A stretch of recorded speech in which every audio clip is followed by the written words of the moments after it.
अस्सलाम वालेकुम। आज अब हमारे यूट्यूब चैनल ITMSS, जिसमें मैं आपका कोच मुइस शेख। अगर आपने अभी तक हमारा चैनल सब्सक्राइब नहीं किया तो अभी सब्सक्राइब करके बेल आइकन ऑल कर दें, ताकि आप हमारी आने वाली किसी भी वीडियो से महरूम न रह सकें। आज का जो टॉपिक है वो बहुत इम्पॉर्टेंट है। आज हम आपको सिखाएंगे इंटेल बायोस में डिफ़ॉल्ट सेटिंग करना। तो चलें टॉपिक की तरफ आ जाते हैं। तो ये इंटेल बायोस, जैसे कि आप देख रहे हैं कि F2 से बायोस में जाती है और इंटेल का दूसरा नाम एसर है। ठीक है, ये हम आ गए इंटेल बायोस में। तो आज हमारा जैसे कि टॉपिक है डिफ़ॉल्ट सेटिंग का, कि डिफ़ॉल्ट सेटिंग होती क्या है, क्यों की जाती है, और किसी भी बायोस में आप डिफ़ॉल्ट सेटिंग कर सकते हैं। तो देखिए, सबसे पहले डिफ़ॉल्ट सेटिंग के लिए आपको एग्ज़िट वाले ऑप्शन में आना होता है, जो सबसे एंड में होता है। ठीक है, और ये हम आ गए और ये हमारे ऑप्शन मिल रहा है load setup default setting. Default setting है क्या? आसान अल्फाज में आपकी बायोस की सेटिंग पूरी आउट हो जाए, थोड़ी आउट हो जाए, या जितनी भी आउट हो जाए और आपको सेटिंग नहीं आती, तो बेहतरीन ऑप्शन ये होता है कि आप लोड सेटअप डिफ़ॉल्ट कर लें। उसके बाद आपकी बायोस बिल्कुल सेट हो जाती है।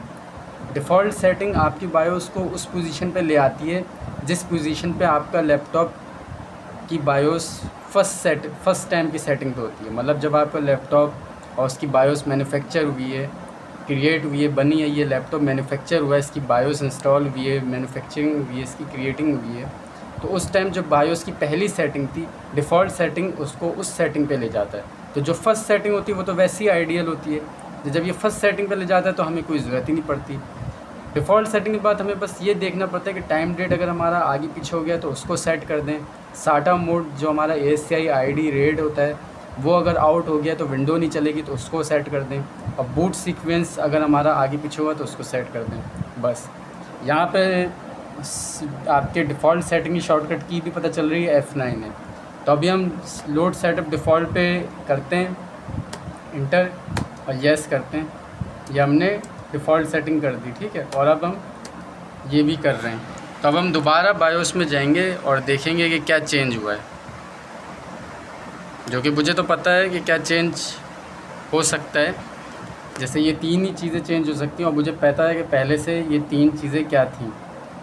तो ये हम ज़रा आए तो देखें, टाइम डेट तो हमारा बिल्कुल सेट है, ये अच्छी चीज़ है, वरना टाइम डेट कभी कभार आउट हो जाता है तो देखना पड़ता है। ये हमारा ASCII मोड पर ही है, ASCII मोड पर ही हमारी विंडो हुई हुई है। ठीक है, तो ये आउट नहीं हुआ। अगर ये आउट होता तो ये ID पे चल जाता, क्योंकि दो ही ऑप्शन है, लेकिन ये आउट नहीं हुआ। इसका मतलब बाय डिफ़ॉल्ट सेटिंग पहली सेटिंग से ही ये ASCII मोड पे था। ठीक है, और बूट ऑर्डर भी हमारा सेम रह गया। मतलब बूट ऑर्डर भी हमारा यही था कि हार्ड डिस्क ऊपर थी, हार्ड डिस्क ही ऊपर है, DVD रोम सेकंड है। बिल्कुल हमारी सेटिंग कुछ भी आगे पीछे नहीं हुई, क्योंकि मैं अपनी बायोस खुद सेट रखता हूँ, बिल्कुल सेट रखता हूँ। तो ये बिल्कुल वैसी ही सेट रह गई। अगर चेंजेस होते तो इन तीन जगहों पर चेंज होते, लेकिन क्योंकि डिफ़ॉल्ट सेटिंग के बाद ये तीन चीज़ें चेंज हो सकती हैं, तो हमने चेक करना होता है कि ये तीन चीज़ें चेंज हुई हैं तो वापस इनको सेट कर दें, नहीं हुई तो कोई बात नहीं, डिफ़ॉल्ट सेटिंग से बाकी बायोस सेट हो गई। ठीक है, तो डिफ़ॉल्ट सेटिंग ये होती है और डिफ़ॉल्ट सेटिंग के ये बेनिफिट होते हैं। तो उम्मीद है आपको आज के टॉपिक और वीडियो समझ में आया होगा और डिफ़ॉल्ट सेटिंग भी समझ में आई होगी।